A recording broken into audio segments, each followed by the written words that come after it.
Ranang Minang memang gudang makanan enak. Melimpahnya bumbu pada masakan menjadi ciri khasnya. Rendang salah satunya. Di Batu Sangkar, Kabupaten Tanah Datar, rendang pun divariasikan. Tidak dibuat dari daging sapi, melainkan dari daging belut.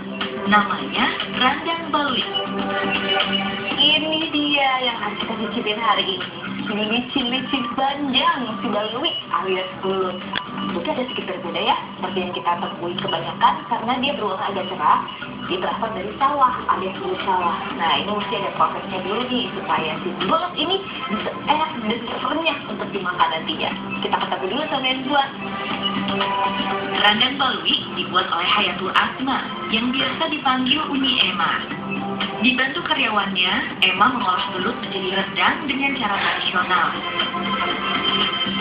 Awalnya, belut mentah dicuci dulu dengan daun serai agar lendirnya keluar. Lalu dijemur dan siap untuk dibakar.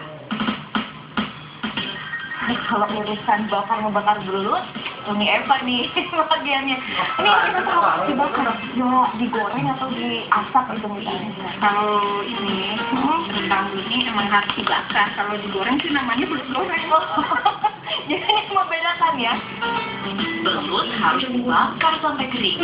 Membakarnya menggunakan batok kelapa agar cepat matang dan baunya tidak terlalu amis. Keriting dan hitam legam. Ini hasilnya kalau sudah dibakar sampai kering.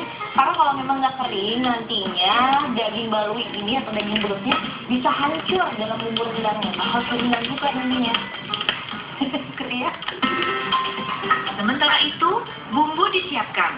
Ada bawang merah dan putih, daun jeruk, serai, daun kunyit, panyolang atau ketumbar, daun surian, jahe, lengkuas, kunyit, asam kadis, asam sundai, dan petai. Memasak rendang ala Minang, bumbunya memang harus lengkap, supaya masakan yang dihasilkan pas dengan rasanya. Rendang belut itu kalau nggak ada yang tiga asam sundai, ketumbar, daun surian, petai, nggak usah rendang belut. Jadi kalau mau merendang belut ini dilengkapi dulu bahan-bahan yang lain, baru cari belutnya kemudian gitu. Setelah dibakar, belut dicuci bersih agar arangnya hilang. Semua bumbu kemudian ditumis dengan santan. Di tempat terpisah, belut dilumuri cairan asam sundai dan lengkuas serta kunyit dan jahe yang telah dihaluskan. Langsung.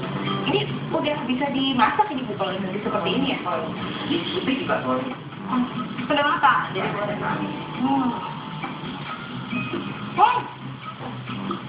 Segar Bu. Jadinya kayak di pinggang belut.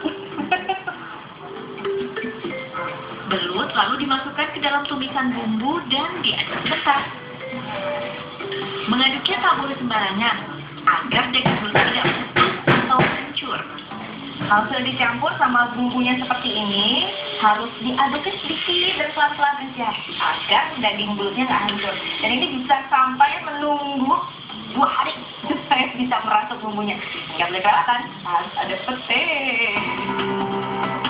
Rendang balui memang tidak bisa ditemukan di sembarang tempat. Hanya beberapa warung ampera di Batu Sangkar saja yang masih menjualnya. Maklum, belut sawah yang dipakai untuk bahan utamanya juga tidak mudah diperoleh. Begini caranya menikmati rendang balui yang enak dengan berbagai macam hidangan tambahan ala ampera atau kalau biasa di Jawa bilang sih ala warung segala. Tapi justru begini nih yang lebih nikmatnya. Belut dicampur nasi hangat dan sayuran. Gurihnya bumbu rendang dan renyahnya belut menyatu di lidah. Memang benar ya, namanya rendang balui atau rendang belut ini beda dari rendang daging yang lainnya, misalnya daging sapi atau misalnya ayam pun. Karena selain dagingnya yang kriuk-kriuk, belutnya juga nggak keras, jadi enak lembut. Masih lembut, tulangnya tidak terasa, dan yang pasti bakarannya tadi, aroma bakarannya hilang karena udah direndam sama air jeruk. Rendang balui dijual bersama menu ampera lainnya atau bisa juga dipesan kiloan. Per kilonya lumayan mahal, sekitar Rp200.000.